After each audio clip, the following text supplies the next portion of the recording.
میں آئے تھے waves after waves of Chinese soldiers were coming down the slopes.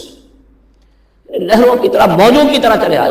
اتنے آدمی ہیں, ان کا تو کہنا یہ ہے کہ تم سب کے سب ہلاک ہو جاؤ گے, ہمیں تم ہلاک نہیں کر سکتے, ہم تو چیونٹیوں کی طرح جو ہے بلوں کے اندر گھس جائیں گے. ایٹمک وارفیئر کے بعد تمہارا تہس نہس ہو جائے گا, ہمارا کچھ نہیں بگڑے گا, ہم پھر نکلیں گے اور پوری دنیا کو فتح کریں گے. وہ یہ کہتے ہیں. اور معلوم ہوتا ہے کہ واقعتاً آخری جو بھی اس دنیا کا اللہ تعالیٰ نے جو بھی ایک نظام سوچا ہوا ہے, اس میں جو قیامت سے پہلے کا سب سے بڑا واقعہ پھر یاجوج و ماجوج کا ظہور ہوگا. وہ لیکن یہ اس کا یہ مطلب نہیں ہے کہ جو پہلے ہوا ہے وہ نہیں ہے. اس سے پہلے بھی یاجوج ماجوج اگر آج سے 2500 سال پہلے کا معاملہ بھی ہے تو آج سے 400 سال پہلے کا بھی ہو سکتا تھا. یہ کسی ایک پورے یوں سمجھیے نسل کا نام ہے. وَتَرَكْنَا بَعْضَهُمْ يَوْمَئِذٍ يَمُوجُ فِي بَعْضٍ وَنُفِخَ فِي الصُّورِ, اور پھر سور میں پھونکا جائے گا. فَجَمَعْنَاهُمْ جَمْعًا, اور پھر ہم ان سب کو جمع کر لیں گے. وَعَرَضْنَا جَهَنَّمَ يَوْمَئِذٍ لِلْكَافِرِينَ عَرْضًا, اور اس روز ہم جہنم کو سامنے لے آئیں گے کافرین کے سامنے. یہ ہے تمہارا انجام, یہ ہے تمہارے لیے جو ہم نے تیار کیا ہے. الذین کانت اعینہم فی غطاء عن ذکری, وہ لوگ کہ جن کی نگاہیں ہمارے ذکر سے کوری ہو چکی تھیں, پردہ پڑا ہوا تھا ان پر, ہم یاد نہیں تھے, بس دنیا سامنے تھی. مسبب الاسباب کو بھول گئے تھے, اسباب پر سارا بھروسہ تھا.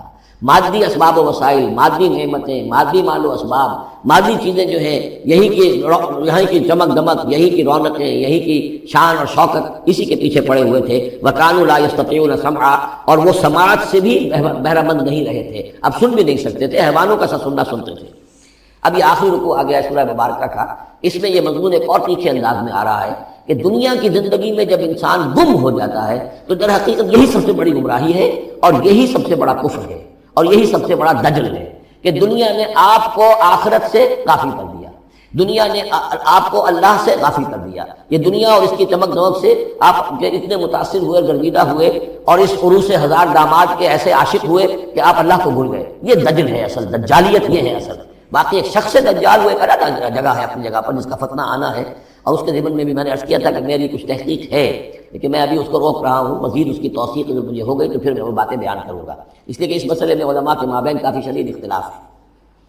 افحسب الذین کفروا ان یتخذوا عبادی من دونی اولیاء, کیا کافروں نے یہ سمجھا ہے کہ وہ میرے بندوں ہی کو میرے مقابلے میں اپنے حمایتی بنا لیں گے؟ عیسیٰ میرا بندہ ہے, کیا وہ میرے مقابلے میں آ کر تمہاری حمایت کرے گا؟ عبد القادر جیلانی میرے بندے ہیں, کیا وہ میرے مقابلے میں آ کر تمہاری مدد کریں گے؟ کیا تم نے سمجھا میرے بندوں کو وہ میرے مقابلے میں من دونی اپنا حمایتی بنا لیں گے؟ انا اعتدنا جہنم للکافرین نزلا, ہم نے ایسے کافروں کے لیے جہنم کو بنا رکھا ہے ابتدائی مہمان نوازی کے لیے, ان کی مہمان نوازی ہوگی جہنم میں. قل هل ننبئکم بالاخسرین اعمالا, یہ ہے اس سورت کا عمود.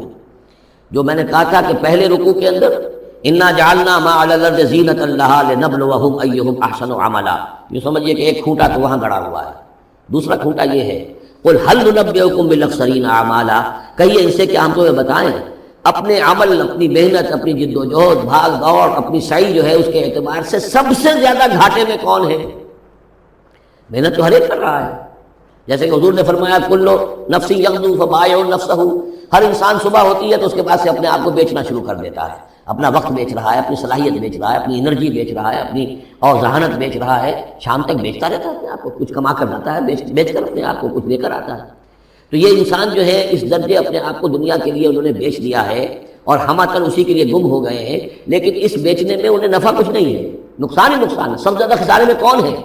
الذین ضل سعیہم فی الحیات الدنیا, جن کی بھاگ دوڑ سعی و جہد دنیا ہی میں گم ہو کر رہ گئی, آخرت مطلوب ہے ہی نہیں. وہ تو ایک غمیمہ سا لگا ہوا ہے, مسلمان ہے, سنا ہے والدین سے روزہ رکھنا اچھا کام ہے, روزہ فرض ہے, روزہ رکھ لیا ہے. مطلوب کیا ہے آپ کا؟ اصل بات تو یہ ہے جو ضربہ اسلام میں نے کل نوٹ کرایا تھا سورہ بنی اسرائیل میں, من کان یرید العاجلۃ عجلنا له فیہا ما نشاء لمن نرید ثم جعلنا له جہنم یصلاها مذموما مدحورا ومن اراد الاخرۃ وسعى لها سعیها وهو مؤمن فاولئک کان سعیهم مشکورا. طالب دنیا ہو یا طالب آخرت ہو, طے کرو طالب دنیا طالب آخرت کے لیے بھی اللہ تعالیٰ کلن نمد ہؤلاء وہؤلاء من عطاء ربک, دنیا میں ہمیں رکھنا ہے, کھانے پینے کا بندوبست کرے گا. یرزق من حیث لا یحتسب, یہاں سے دے گا جہاں سے تمہیں گمان تک نہیں ہوگا. لیکن تم پہلے طے کرو تم طالب دنیا ہو یا طالب آخرت ہو. اور سب سے زیادہ گھاٹے میں وہ ہے من قل هل ننبئكم بالاخسرین اعمالا الذین ضل سعیهم فی الحیاۃ الدنیا وهم یحسبون انهم یحسنون صنعا، اور وہ سمجھ رہے ہیں کہ اب تو بڑے کامیاب ہیں، میری ایک فیکٹری تھی اب میرے 3 مل لگ چکے ہیں، میں نے فلاں یہ تھا میں نے اب اتنی جائیداد بنا لی ہے، میرے اتنے ایسٹس تھے، اور سال بسال گنتی کر کے ہم تو کامیاب ہو رہے ہیں۔ وہ سمجھتے ہیں کہ ہم کامیاب ہیں، ہماری محنتیں برابر ہو رہی ہیں، ہماری یہ دن رات کی کوشش جو ہے وہ نتیجہ خیز ہو رہی ہے۔ اولئک الذین کفروا بآیات ربہم، یہ وہ لوگ ہیں جنہوں نے اپنے رب کی آیات کا انکار کیا۔ چاہے کہتے ہو کہ ہم اللہ کو مانتے ہیں، قرآن کو مانتے ہیں، لیکن حقیقتاً اگر طالب دنیا ہے تو گویا کہ وہ اللہ کی آیات کا انکار کر رہا ہے۔ اللہ تو کہتا ہے اصل زندگی وہ ہے، ان دار الآخرۃ لہی الحیوان، تم اصل زندگی اس کو سمجھے بیٹھے ہو، تو تم نے کہا اللہ کی بات کی تصدیق کی، تم نے تو اللہ کی بات کو جھٹلایا ہے۔ اولئک الذین کفروا بآیات ربہم ولقائہ فحبطت اعمالہم، یہ جو جھوٹی پھوٹی کوئی نیکیاں کرتے ہو اپنے دل کی تسلی کے لیے، جھوٹے تسلی دینے کے لیے، کوئی مسلی کھلا دیے، کوئی غریبوں کا کام ہو گیا، کوئی کسی کے لیے، یہ نیکیاں ہمارے ہاں قطعاً کی کوئی حیثیت نہیں، ان کے سارے اعمال اس قسم کی نیکیاں حبط ہو جائیں گی۔ فلا نقیم لہم یوم القیامت وزنا، تو اس دن ہم ان کے لیے قیامت کے دن جو ہے کوئی ان کا وزن قرار نہیں دیں گے، یا ان کے اعمال کو تولیں گے نہیں۔ اعمال تو ان کے تولیں گے جن میں ایمان ہو، جن میں ایمان ہی نہیں ان کا اعمال کیا تلنا ہے۔ فلا نقیم لہم یوم القیامت وزنا۔ اب یہ ہے 2 مقامات جو میں نے کہا ہے کہ ایک کھوٹا وہاں ایک کھوٹا یہاں، اسی لیے ابتدائی آیت اور آخری آیت ہے سورہ کہف کی، خاص طور پہ دجالی فتنے سے محفوظ رہنے کے لیے ان کو یاد رکھا جائے، ان کو پڑھا جائے، اور یہ کہ اللہ توفیق دے تو ہر جمعے کو سورہ کہف کی تلاوت کی جائے۔ درمیان میں پھر میں نے بتایا تھا زینت کا لفظ آیا، ترید زینت الحیات الدنیا، کچھ اور آگے چل کر المال والبنون زینت الحیات الدنیا، تو یہ زینت دنیا، زیبائش اور آرائش، اور یہ تمہیں اپنے اندر گم کر لیتی ہے، تمہیں نہ خدا کی ہوش ہے نہ آخرت کی ہوش ہے۔ ذالک جزاؤہم جہنم، یہ وہ لوگ ہیں کہ جن کا بدلہ جہنم ہے، بما کفروا، بسبب اس کے کہ انہوں نے کفر کیا، واتخذوا آیاتی ورسلی ہزوا، اور انہوں نے میری آیات اور میرے رسولوں کو ٹھٹھا سمجھ لیا۔ رسول آ کر یہ کہہ رہے ہیں کہ اصل زندگی وہ ہے، یہ سمجھتے نہیں یہ ہے، مان لیا ہوگی آخرت، چلو دیکھا جائے گا، کچھ نہ کچھ تو ہے نا، کچھ نیکیاں بھی ہم نے کر رکھی ہیں، اور کچھ بہرحال ہمارے بچانے والے بھی ہیں، ہم سب بھی جو ہیں آخر حضور نے شفاعت ہماری کر ہی دینی ہے۔ جیسے یہودی کہتے تھے کہ ہم تو یہودی ہیں، تو ہم تو اللہ کے بیٹوں کے مانند ہیں، چہیتے ہیں، لاڈلے ہیں۔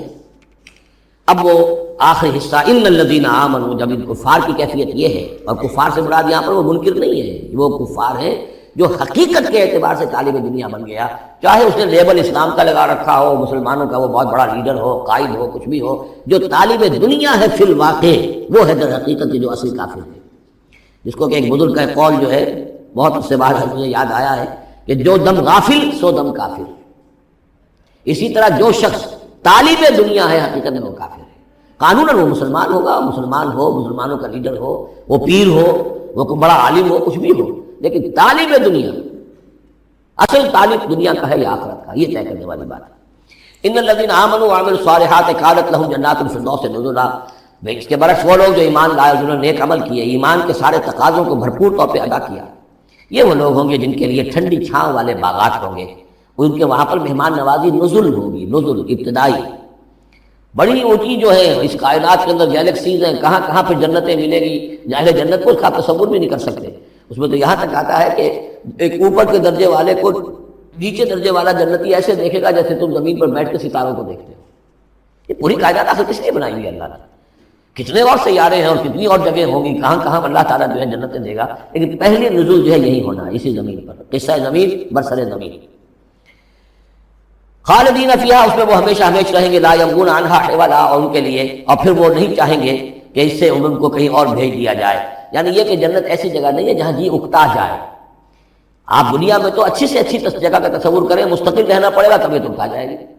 کشمیر میں جو رہتے ہیں ان سے پوچھیے کہ کیا وہاں خوبصورتی انہیں تو نظر نہیں آتی، سوئٹزرلینڈ والوں سے پوچھیے کہ یہاں کے بہت خوبصورتی ہے، انہیں تو کہیں نظر نہیں آتی، ان کے لیے تو مصیبت ہی مصیبت ہے، ہر وقت برف کے طوفان ہیں اور یہ ہے اور وہ ہے، لیکن یہ کہ ہمارے لیے تصور اور ہے۔ بدترین جگہ بھی دنیا کے اندر جو ہے وہ ایسی ہے کہ جہاں تھوڑی دیر کے لیے آدمی جائے گا تو وہاں اسے کچھ چینج کی وجہ سے کچھ ریکریشن ہو جائے گی، لیکن زیادہ دیر ٹھہرنا پڑے گا تو مصیبت ہو جائے گی۔ اب بہترین جگہ بھی وہ ہے کہ جہاں مستقل رہنا پڑا تو پھر یہ کہ وہ اس کے لیے بور ہو جائے گا وہ، لیکن جنت ایسی جگہ ہے کہ وہاں سے پھر آدمی کہیں ٹلنا نہیں چاہے گا۔ 2 آخری آیات، اب یہ پھر توحید کے 2 بہت بڑے خزانے۔ قل لو كان البحر مدادا لكلمات ربي لنفد البحر قبل ان تنفد كلمات ربي ولو جئنا بمثله مددا۔ سورہ بنی اسرائیل کی آیت میں اللہ کے اسماء کا ذکر تھا، وَلِدُ اللَّهَ عَبْدُ الرَّحْمَٰنِ أَيَّمَّا تَدْعُوا فَلَهُ الْأَسْمَاءُ الْحُسْنَىٰ۔ یہاں اللہ کے کلمات کا ذکر ہے، اور کلمات سے مراد کیا ہے؟ اللہ کی ہر شے جو اس نے پیدا کی ہے اس کے ایک کلمہ کن کا ظہور ہے، کل مخلوقات اس کے کلمات ہیں۔ تو کیا کوئی انسان ہے جو اللہ کی جملہ مخلوقات کا احاطہ کر سکے؟ اگر زمین کا پورا سمندر جو ہے وہ سیاہی بن جائے اپنے رب کے کلمات کو لکھنے کے لیے، سمندر ختم ہو جائے گا لیکن اللہ کے کلمات ختم نہیں ہوں گے، چاہے اتنی ہی اور بھی اس کے لیے سمندر لے آئیں سیاہی بنا کر۔ ایک اور جگہ بھی مضمون یہ آیا ہے کہ تمام زمین کے جتنے بھی درخت ہیں وہ قلم بنا لیے جائیں، اور جتنے سمندر ہیں اور ان کو 7 گنا سمندر بنا دیا جائے، اور وہ تمام قلم جو ہے لکھنے لگے اللہ کے کلمات کو نہیں لکھ سکتے۔ وہ سمندر ختم ہو جائیں گے، سیاہی ختم ہو جائے گی، اقلام ختم ہو جائیں گے۔ وَلَوْ أَنَّ مَا فِي الْأَرْضِ شَجَرٌ وَأَقْلَامٌ، یہ الفاظ آئیں گے انشاءاللہ تعالی۔ قُل لَّوْ كَانَ الْبَحْرُ مِدَادًا لِّكَلِمَاتِ رَبِّي لَنَفِدَ الْبَحْرُ قَبْلَ أَن تَنفَدَ كَلِمَاتُ رَبِّي وَلَوْ جِئْنَا بِمِثْلِهِ مَدَدًا۔ اور آخری آیت وہاں اللہ تعالیٰ کی شان، قُلِ الْحَمْدُ لِلَّهِ الَّذِي لَمْ يَتَّخِذْ وَلَدًا وَلَمْ يَكُن لَّهُ شَرِيكٌ فِي الْمُلْكِ وَلَمْ يَكُن لَّهُ وَلِيٌّ مِّنَ الذُّلِّ وَكَبِّرْهُ تَكْبِيرًا۔ اب شکل کیا ہوتی ہے شرک میں؟